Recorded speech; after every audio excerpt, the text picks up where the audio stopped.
Assalamualaikum warahmatullahi wabarakatuh. Kembali lagi bersama saya Citra Aulian Halid, salah satu dosen pengampu mata kuliah Mekanika Teknik bersama dengan Bapak Insinyur Abdul Salam Munir STMT. Nah, pada kesempatan kali ini saya akan menjelaskan materi kedua dari gaya. Nah, topik pembahasan pada kesempatan kali ini ada 3. Yang pertama tentang momen gaya, kemudian gaya dalam 2 dimensi, dan gaya dalam 3 dimensi. Oke, yang pertama kita bahas adalah tentang momen gaya. Nah, momen gaya adalah besarnya gaya pada sebuah benda yang mengakibatkan benda tersebut mengalami gerak rotasi. Nah, momen gaya ini banyak kita aplikasikan dalam kehidupan sehari-hari. Nah, misalnya contohnya saat kita membuka pintu atau menutup pintu. Nah, perhatikan pada saat kita memegang ganggang pintu, misalnya kita ingin membuka pintu, maka kita mungkin memberikan gaya dorong pada pintu tersebut. Nah, pintu tersebut mengalami gerak rotasi akibat dari gaya yang kita berikan. Nah, gerak rotasi gaya dari yang kita berikan tersebut yang mengakibatkan benda tersebut mengalami gerak rotasi inilah yang disebut dengan momen gaya. Nah, momen gaya dipengaruhi oleh beberapa faktor, yaitu faktor gaya yang diberikan pada benda. Ini faktor gayanya ya, berapa besar gayanya yang diberikan pada benda, dan jarak sumbu putar dengan benda tersebut atau yang disebut dengan lengan gaya, disimbolkan dengan R. Nah, itu momen gaya ini disebut juga torsi. Nah, untuk mencari momen gaya, yaitu lengan gaya dikali dengan besarnya gaya yang diberikan.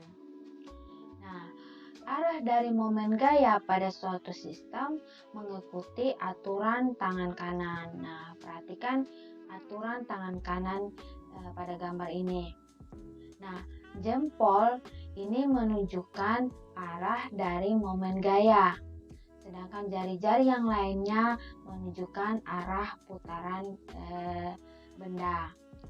Nah, jika arah putaran searah dengan arah jarum jam, maka arah momen gaya yang dialami menuju ke bawah.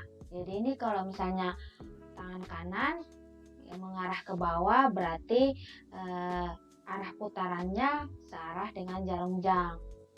Nah, jika arah putarannya berlawanan dengan arah jarum jam, maka arah momen gayanya ini ke atas.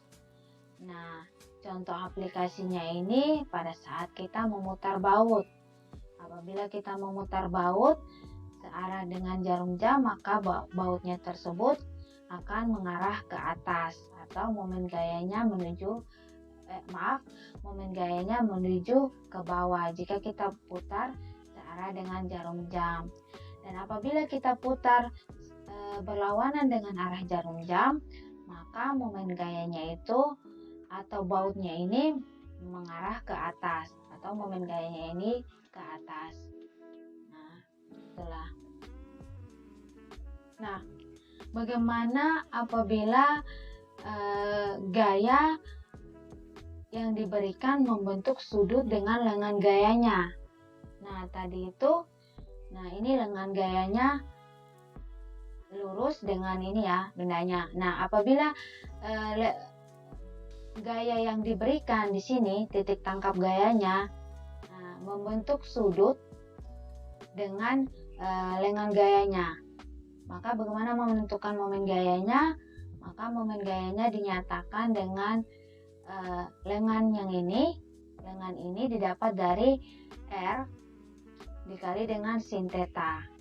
Nah, dikali dengan besaran gaya. Nah, perlu diketahui bahwa untuk mendapatkan lengan gaya ini, apabila gayanya itu membentuk sudut dengan lengan gaya, maka lengan gayanya ini dapat ditentukan dari jarak tegak lurus sumbu rotasi, yang ini sumbu rotasi, ke garis yang sejajar dengan arah gaya. Ini garis yang sejajar dengan arah gaya itu di sini.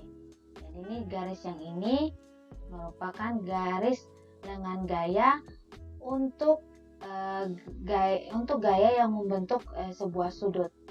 Untuk momen gaya yang membentuk sebuah sudut. Oke, kita lihat contohnya. Misalnya tentukan momen gaya dari gambar berikut. Nah, perhatikan. Nah, ini di sini ada sumbu rotasinya. Dan ini lengan gaya, dan ini gaya yang diberikan. Nah, ini gaya yang diberikan membentuk sudut. Otomatis kita cari lengan gayanya untuk yang membentuk sudut. Nah, prinsipnya lengan gaya adalah jarak tegak lurus sumbu rotasi ke garis yang sejajar dengan arah gaya. Jadi ini dari sumbu rotasi ke arah garis yang sejajar dengan arah gaya. Dan ini kita tentukan lengan gayanya itu di sini untuk gambar yang ini. Jadi bukan yang ini ya, ini tadi yang lengan gaya jika dia tidak membentuk sudut, tapi di sini gayanya membentuk sudut, maka kita cari R yang barunya. Nah, R yang barunya ini didapat dari jarak tegak lurus dari sumbu rotasi ke arah garis yang sejajar dengan garis gaya. Nah, untuk mendapatkan R, kita pakai teorema Pythagoras. Nah, R-nya itu didapat dari 4 kosinus 40 derajat ditambah dengan 2 kali sin 40 derajat. Nah, perhatikan kenapa di sini cos, di sini sin. Nah, ini 4 cos 40 derajat mewakili garis. Nah, untuk yang ini mewakili garis yang ini. Sedangkan untuk 2 sin 40 derajat mewakili garis ini. Maka ini hasil penjumlahannya untuk R yang ini. Nah, cos 40 didapat karena sudut yang ini. Ini 40 sama dengan ini 40, di sini juga 40. Nah, untuk sinnya ini dapat dari sini karena sudut yang ini. Nah, maka didapat panjang yang ini.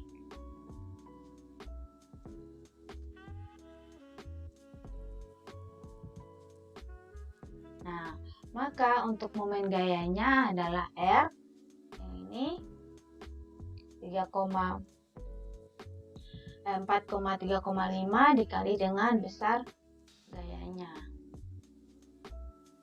Oke, kita next. Nah, sekarang kita masuk ke gaya dalam 2 dimensi. Nah, ini gaya dalam 2 dimensi. Kita berbicara tentang gaya pada sumbu X dan sumbu Y. Artinya, gaya 2 dimensi ini gaya yang ada pada vektor X dan vektor Y. Ini prinsipnya.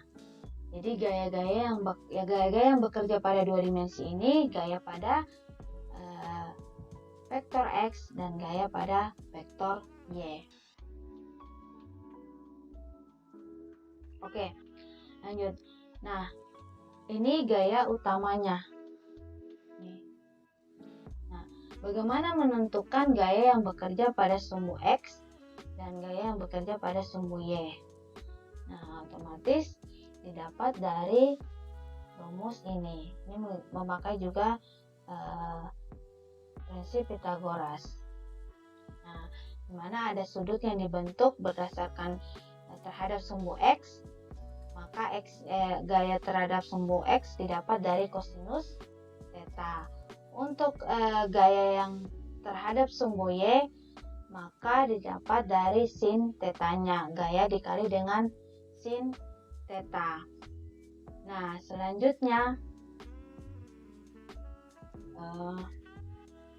kita lihat contoh-contoh gaya yang lain. Nah, ini contoh-contoh gaya yang lain, masih contoh gaya dalam 2 dimensi.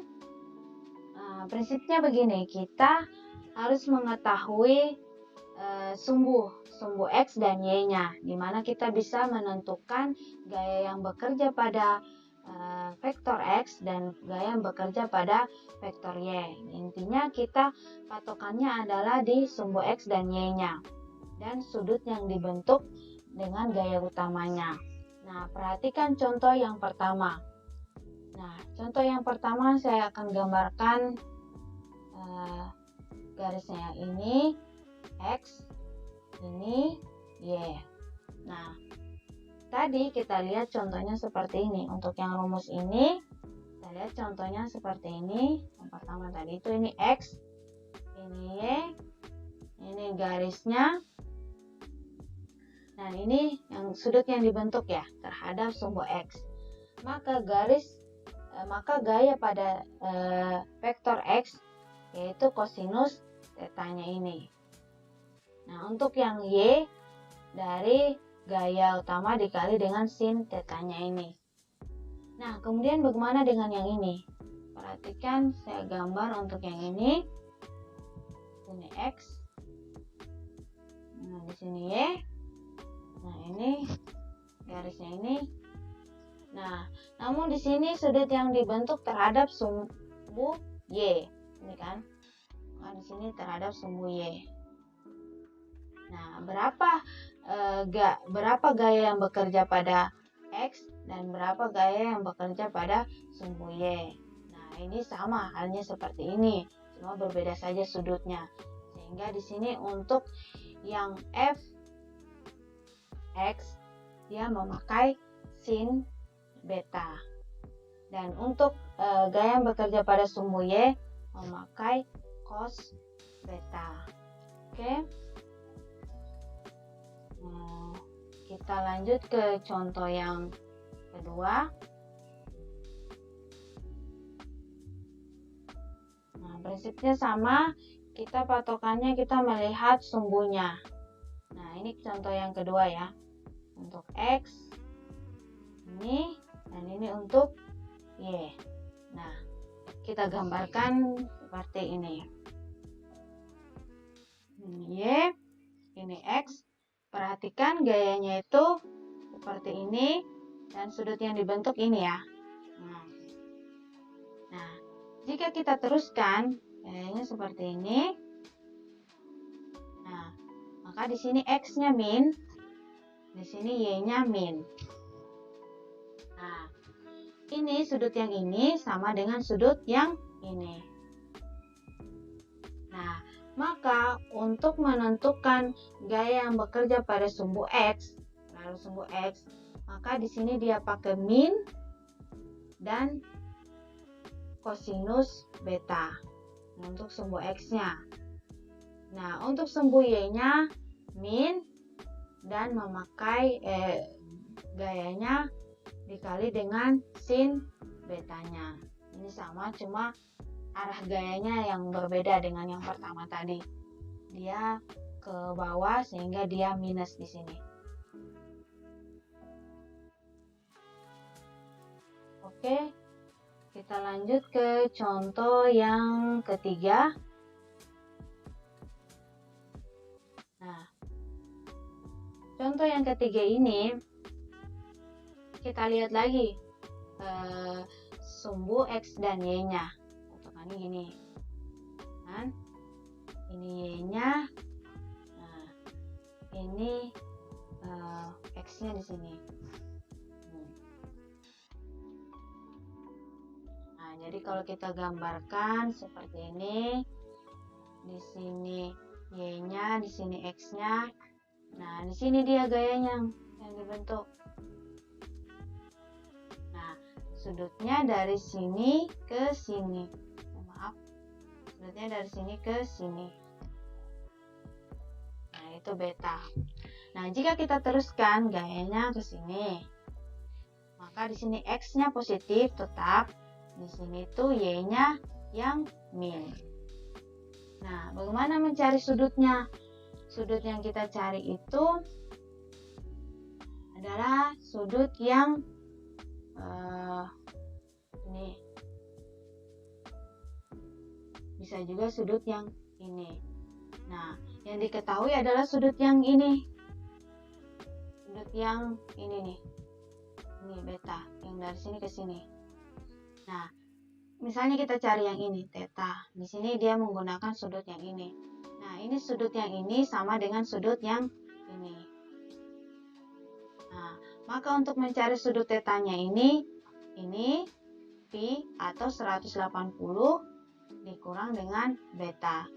Maka didapatnya tetanya berapa. Nah, jika yang ini dipakai sudut yang ini, maka rumusnya seperti ini.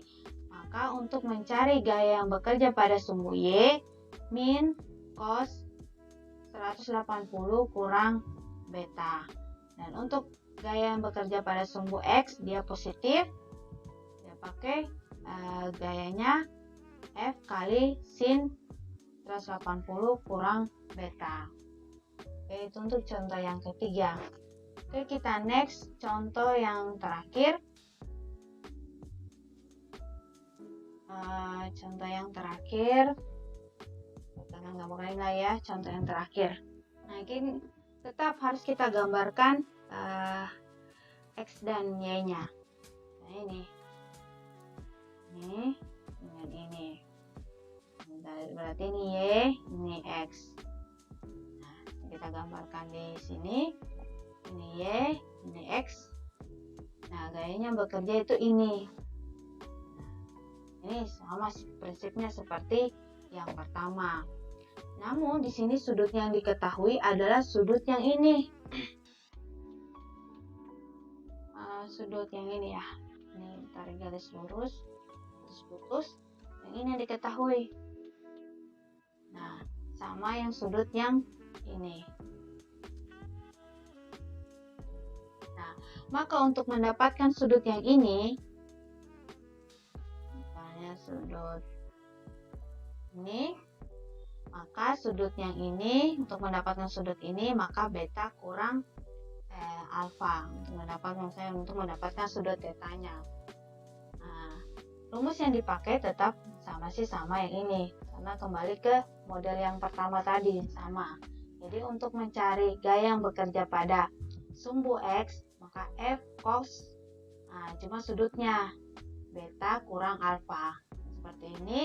Dan untuk mencari gaya yang bekerja pada sumbu Y, sama seperti rumus yang ini, cuma di sini sudutnya beta kurang alfa.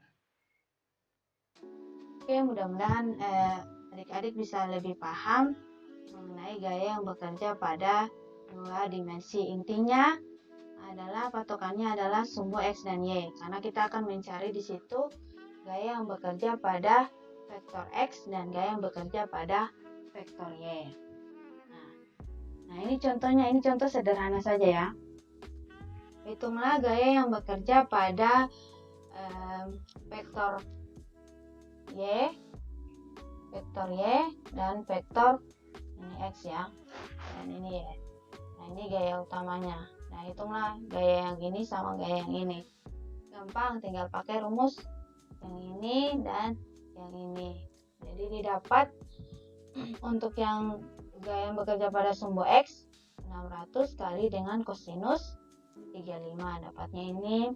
Dan untuk sumbu Y tinggal dikali 600 dikali dengan sin 35, dapatnya ini. Di prinsipnya itu ya, jika kita tahu posisi X dan Y-nya, maka kita bisa dapat menentukan berapa gaya yang bekerja pada sumbu X dan gaya yang bekerja pada sumbu Y. Oke, mudah-mudahan bisa dipahami. Kemudian kita lanjut ke gaya dalam, ini contoh yang lain untuk gaya dalam dua dimensi. Nah, ini yang pakai minus. Nah, kita tentukan gaya yang bekerja pada sumbu X dan sumbu Y. Ini kenapa dia minus? Karena di sini ada gayanya ini. Karena di sini dipakai di sini min, maka ini E-nya min. Nah, oke, selanjutnya kita berpindah ke gaya dalam 3 dimensi. Tadi gaya dalam 2 dimensi cuma vektor X dan Y. Sekarang ada tambahan vektor Z. Jadi kita mencari gaya yang bekerja pada sumbu X. Gaya yang bekerja pada sumbu X. Kemudian gaya yang bekerja pada sumbu Y. Dan gaya yang bekerja pada sumbu Z. Nah, sebenarnya prinsipnya sama seperti tadi. Gayanya dikali sudutnya. Namun sudutnya di sini sudut sumbunya terhadap gaya utamanya ini. Jadi ini sini theta X, kemudian ini theta Y, kemudian ini theta Z. Semua dikali kosinus. Nah, cara lain juga untuk menentukan besaran gaya dari tiap vektornya itu berdasarkan satuan vektor, berdasarkan besar vektornya. Nah, besar vektornya ini dinyatakan dalam I. Ini kita bisa lihat ini I. Ini I menyatakan besar vektor dari X. Kemudian J ini menyatakan besar vektor dari Y. Dan kemudian K ini menyatakan besar vektor dari Z. Ini pasangannya XI, YZ, ini ya, YZ dan ZK. Nah, ini rumus yang dipakai apabila kita mencari gaya yang bekerja pada tiap vektor berdasarkan besaran vektornya. Nah, misal kita lihat contohnya, tadi kita sudah berikan beberapa contoh di gaya 2 dimensi berdasarkan sudutnya. Sekarang saya kasih contoh berdasarkan vektor, besar vektornya. Nah, pertama kita tentukan dulu besar vektornya. Nah, besar dari suatu vektor itu dinyatakan dengan vektor satuan. Nah, berarti kita cari vektor satuannya. Nah, akan dikalikan nanti dengan gayanya. Jadi ini vektor satuannya. Nah, jadi vektor satuannya itu didapat dari rumus ini. Besarnya X, Y, Z. Ini besarnya ini. Nah, ini misalnya berapa di sini? Y-nya berapa? Z-nya berapa? Kemudian dijumlahkan, diakarkan, ditambah dengan akar dari X kuadrat tambah Y kuadrat tambah Z kuadrat. Nah, didapatlah besar vektornya dari tiap-tiap sumbunya ini. Nah, ketika dikalikan dengan gayanya vektor tadi itu, maka didapat untuk gaya pada sumbu X, maka dikalikan dengan vektor besar vektor pada sumbu X, maka didapat gaya pada sumbu X. Untuk yang Y, maka gayanya ini dikalikan dengan besar vektor pada sumbu Y. Dan untuk yang Z, gaya dikalikan dengan besar vektor pada sumbu Z. Nah, kita lihat contohnya ya.